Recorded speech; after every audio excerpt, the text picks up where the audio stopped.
In the Heart of the Word. Reflections by Father Joseph Mary, SCTJM.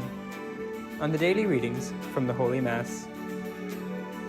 Tuesday of the third week of Advent. God bless you, dear family. Today in the Heart of the Word, Jesus tells a parable to the chief priests and elders about two sons and their father. The father tells both sons to go out to a field and to work. And the first son says no, and then changes his mind and goes to work. The second son says yes at first, but then does not go. Jesus asks, which of the two did their father's will? And the elders respond, the first one. Jesus then warns them that tax collectors and prostitutes are entering heaven before them. The tax collectors and prostitutes are like the first son who said no to the father's will, but then discovered it, repented, and returned to him. And then they, the leaders, were like the second son who said first yes, but then ended up not doing the Father's will. The church is asking us, where are we? I remember as a newly ordained priest in Washington, D.C. a few years ago, that the Lord actually put this parable on my heart as I began my ministry in the city. Tax collectors actually work in Washington, and there are a lot of them, but there's also a lot of crime, drugs, and violence. One day I was speaking with the chief of police, and he told me, Father, there are two things in this city that these young people on the streets can count on: grandmothers and the church.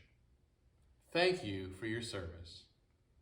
My brothers and sisters, I remember having such a sense of profound gratitude in my heart for all of our brothers and sisters that serve the poor and the indigent, the refugee and the needy. And I felt so privileged to be there to serve as a priest, to make the sacraments available to them. Advent is a time to remember that Jesus was born for everyone, for all of us, and that he shared with us his love, his grace, and his forgiveness, and that we have the great privilege in some way to help prepare the way for others to know him. Who are the lost ones? Who are the impossible cases in our cities, our neighborhoods, or maybe even in our own families? Is there a way that we can reach out to them? A word of encouragement, maybe a word of greeting, maybe a simple gesture to let them know that we care or that they're important and God has not forgotten them. To remember to pray for them. Let us listen to these words of Mother Adela. Even if we might have made thousands of turns, having had the promised land right in front of us, even if we have rebelled, God is always faithful. No matter what we have done, he loves us always. It's never too late to return home to the Father. My brothers and sisters, we have good news to share. Let's not be afraid to share it with someone today.